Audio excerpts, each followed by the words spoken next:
Welcome back to the Jim Bohannon Show at 1-866-50-JIMBO, 1-866-505-4626. Online, find us at jimbotalk.net. As in this portion of the program, we're going to be returning to the subject of net neutrality, and specifically some Obama-era moves, which are on the chopping block, along with a good many other things that happened then, which may not continue now. And we're going to be talking about this tonight with Tom Kulik.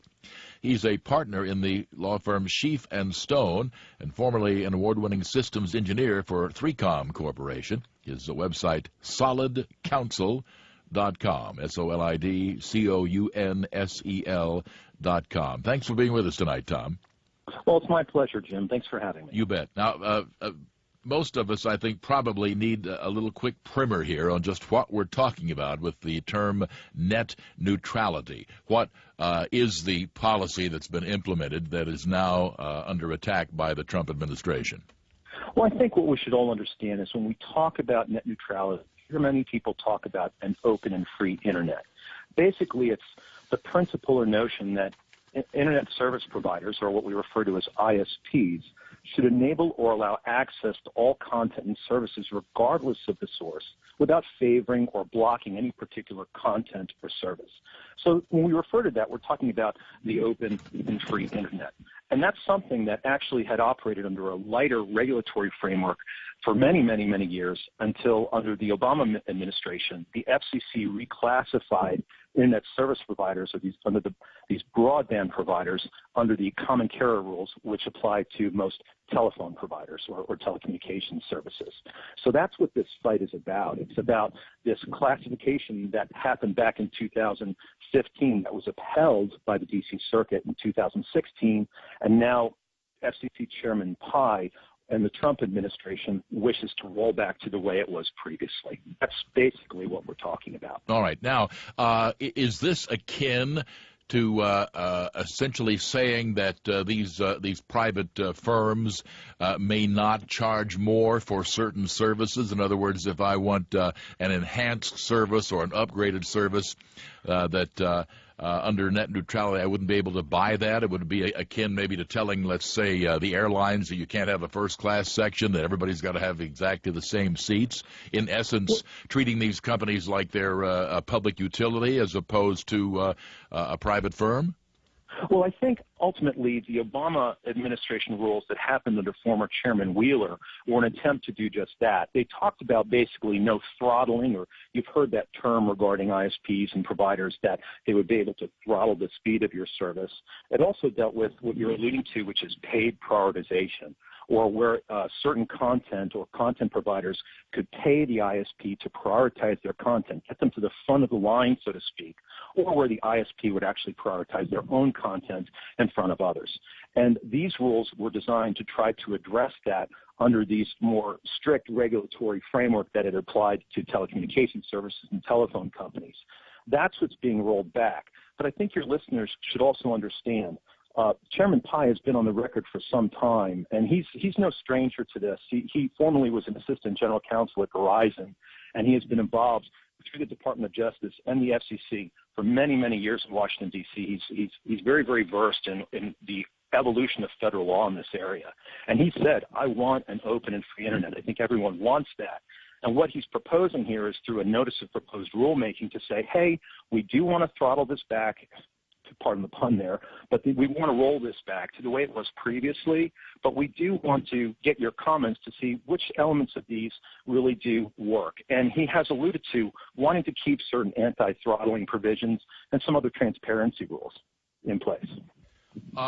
Is my analogy of trying to remove, let's say, the option to buy first-class seats on an airplane, is that a fair analogy?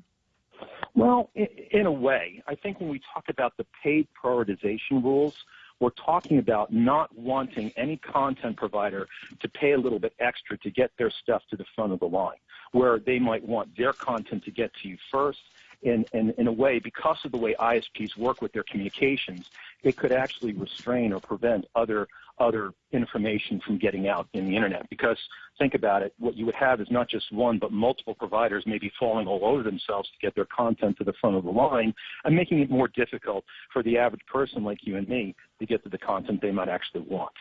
That's what I think those rules are talking about. Let me ask you this about, let's assume that net neutrality disappeared and that this prioritizing could be in fact included. Would we be talking about substantial harm to people? I mean, for example, if I've got the money, again, I'll pursue the first-class seating analogy until it maybe breaks down. But, for example, if I've got the dough to pay for a first-class seat, that's nice for me, and it's certainly more comfortable for me. However, if, in fact, we eliminated first-class seating, I'd still get to my destination maybe a little more cramped and crumpled and wrinkled than I would have been, but I can't say that I would have suffered any irreparable harm. And I certainly think that if I were to go to court over that it would be kind of ridiculous. Are there claims being made here of some irreparable harm to the general public unless net neutrality is imposed? Well, I think that's a really great question, Jim, and I like the analogy that you're using.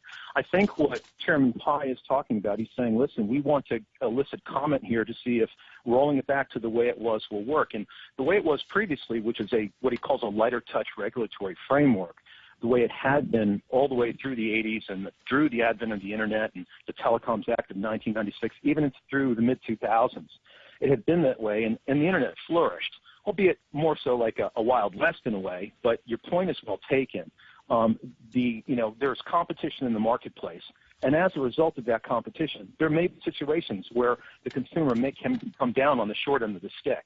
And that personally is a concern of mine. When I saw these rules being rolled back, I actually have a lot of opinion on where I feel the FCC maybe overstepped some authority here, because the FTC has actually done a lot of work in regulating other service providers on the Internet regarding privacy. And you heard recently with both houses of Congress having voted against the implementation of the broadband rules from the Obama administration that Trump signed, so those rules won't come into effect. And many people were concerned that, in fact, these ISPs can now unfetteredly collect all of their data and sell that to third parties. I personally believe that this chairman is not going to allow that to happen. If he does, there's going to be severe blowback. And he, in fact, has alluded to the position that perhaps the FTC, which currently handles that from a consumer... That's to say Federal Trade Commission as opposed to Federal Communications Commission. Correct, yes. And under the Section 5 of the FTC Act, they have been actually enforcing that mechanism to protect consumers regarding privacy policies and companies' adherence to those policies. And they've done a very good job of that. I can tell you, as an attorney representing interests that, in fact, have been in the crosshairs of the FTC, it is not fun. They do a very good job of it. And so I think he's alluded to the fact that the FTC will begin doing this, or he would like that authority to be vested within the FTC as opposed to the FCC. We'll come back and we'll talk some more about this and just where we stand with our guest, again, Tom Kulik, a lawyer, partner in the firm Scheef & Stone, website solidcounsel.com, SOLIDCOUNSEL.com, as we take a look at the move to kill net neutrality and what that might mean for the Internet and for you as an Internet consumer. 1-866-50-JIMBO. Back in a moment.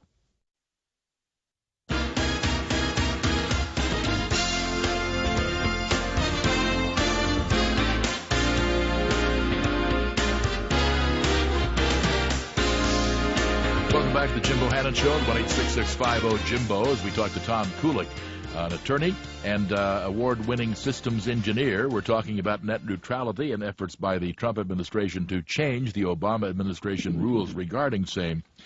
Now, if I were to be, let's say, denied access to the Internet, in this day and age, I think I can make a clear and compelling case for harm. Not if I were denied quick service or extra benefits, but just denied access to the Internet. I think I could make a case that in the year 2017 that I am being denied access to a lot of what is necessary to lead a productive and meaningful life. Could anything that is being contemplated here be deemed denial of access or just denial of special access? That's a great question, Jim. I don't believe so. I think everybody should, your listeners should understand that back in 2005, the FCC actually made an internet policy statement that talks about some of the four pillars of what we call net neutrality, which is your ability to have open access to the internet and that content, which is what you're talking about right now, as well as the use of services of their choosing, use of devices to connect to the internet so long as it doesn't harm the internet, and competition in the marketplace. And those four pillars have been a guiding principle since before that statement was actually made. Those principles are still in play. I think where the problem is, it's been this pull of, should we have a more heavy-handed governmental regulation under the FCC Act, or should we keep throttling in some other aspects of that, but other aspects of enforcement to the FCC? I think there's been this interplay of who should have the power to do what and what's the best mechanism. And I do think this notice of proposed rulemaking by the FCC chairman and rolling this back is an effort to get more public comment on how everybody feels about this, and I think that's a good thing. Now, some of the things that Chairman Ajit Pai would like, one, I gather, more free data plans. This would change. Under the changes, mobile broadband providers would be able to let consumers access certain content without using up their data plans. Is that correct? Mm-hmm. I believe that's correct in the mobile access provisions of this NPRM. That's correct. And second, Internet fast lanes without net neutrality rules, consumer groups and smaller Internet companies fear that broadband providers could offer faster Internet speeds to companies that pay up and slow down those who don't or can't pony up. This is known as paid prioritization. Correct. And is the post-net neutrality scenario that most worries the rules supporters. So again, we're not denying access per se, we're denying speed of access, which to me is a little akin to keeping me out of first class on that airliner. Yeah, you tell me. That's a really interesting analogy that you state, Jim, and I kind of like it. I think where this notice of proposed rulemaking you're going to see the most comment on, I'm just postulating here, but I do believe that you're going to see a lot on paid prioritization. I think that has a lot of people fearful, and myself included. I mean, yes, like everybody else, I pay for my home broadband internet access. I have a mobile device. I actually have multiple mobile devices that I use in my practice as well as personally. I want to be able to access certain content in a certain way. I think most people do. So I don't believe it's an access issue. And I think there'll be some really, really stringent arguments on each side regarding, the need for some type of regulatory structure regarding that access, that prioritization, as well as throttling. I think that's something else that's important, as well as blocking. We haven't even talked about that, but that's essentially the blocking of specific content as well. Let's talk about it briefly right now. What content are we talking about being blocked? Well, for example, one of the things that actually brought about this whole reclassification that happened in early 2000 at the behest of former President Obama in late 2014 and was implemented in 2015 was a case that happened with Comcast that blocked BitTorrent. And BitTorrent is a peer-to-peer high-speed file sharing network, most commonly used, I hate to say, for the transfer of what might be pirated content like pirated movies. And by doing so, you're getting copyright infringement. That was actually the fundamental basis for Comcast to actually block BitTorrent. And the D.C. Circuit said, sorry, you can't do that, FCC. You don't have the authority to do that. You don't have ancillary authority to do that whatsoever. And that eventually led to the FCC reclassifying those services that are done by ISPs as a telecommunications service as opposed to the information service that's lightly regulated. We'll come back and we'll talk some more with our guest. Again, he is systems engineer and attorney Tom Kulik, and our number 1-866-50-JIMBO. Back in a moment.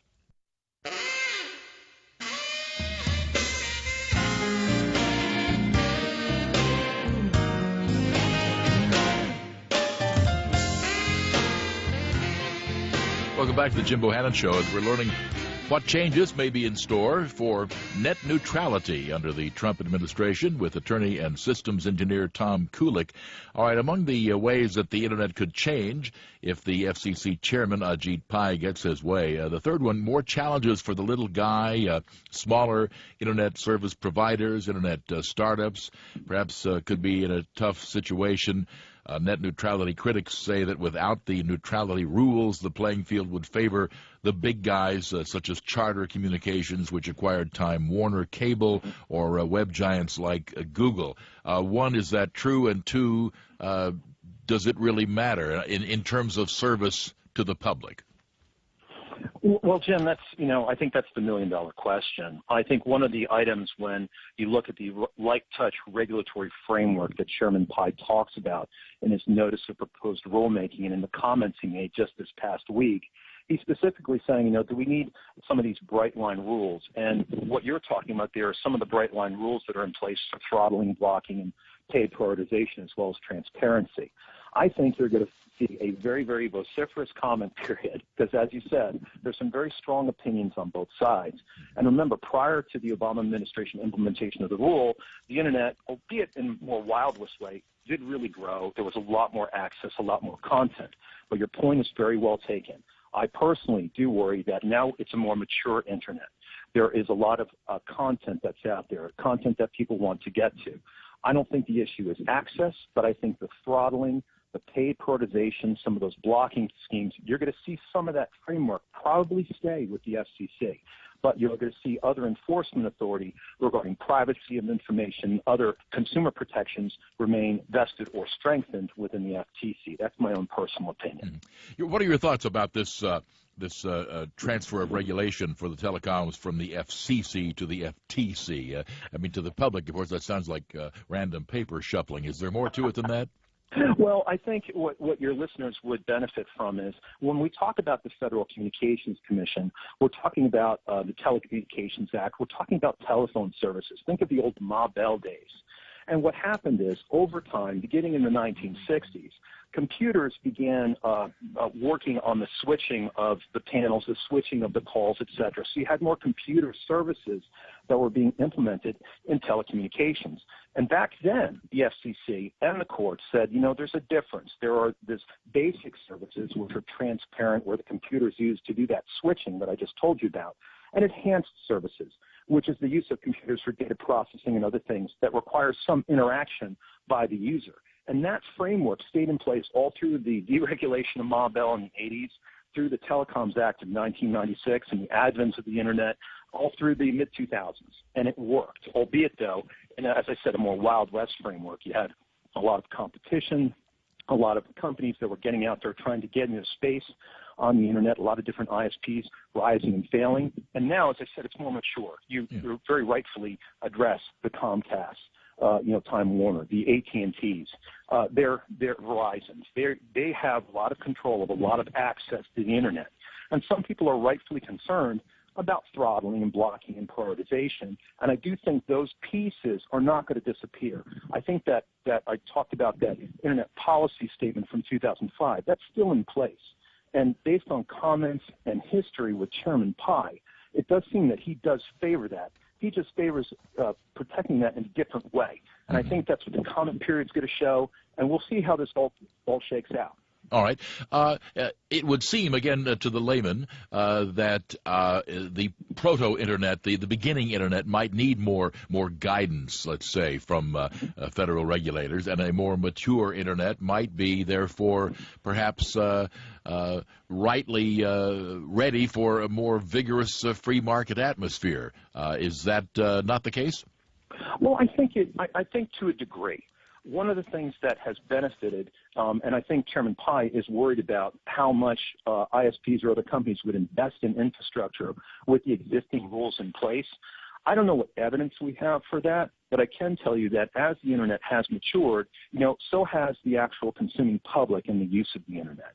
And I do think that based on consumer preferences and how they operate, as I spoke previously about privacy and how people are now more attuned to what information they want to share, what ads they want to get, if they're comfortable with a third party receiving all of their viewing habits and then targeting ads to them, etc. People were very upset with some of the what recently happened with the broadband rules not getting put in place, but I don't think they've disappeared. I think that was the opening salvo for what Chairman Pai is doing now, and I think you're just going to see a different implementation. I don't think you're going to see it disappear. All right. About 30 seconds to go here. If you were the czar of the Internet, what's the number one change you would make? if I was the czar of the internet, Yeah. one of the things I would want to ensure is I think there needs to be at least some better legislative authority about open access. Take this policy statement that the FCC has, and let's codify it in some way so we have legislation that talks about an open internet. All right, fair enough. Stay on the line. We'll speak off air. Again, Tom Kulik has an unusual intersection of skills. He's both an attorney and also a systems engineer, and therefore uniquely qualified to talk about this notion of net neutrality, another Obama administration idea which is under fire from the Trump administration. We'll see just how this goes and in what direction. I'm Jim Bohannon, and this is Westwood One.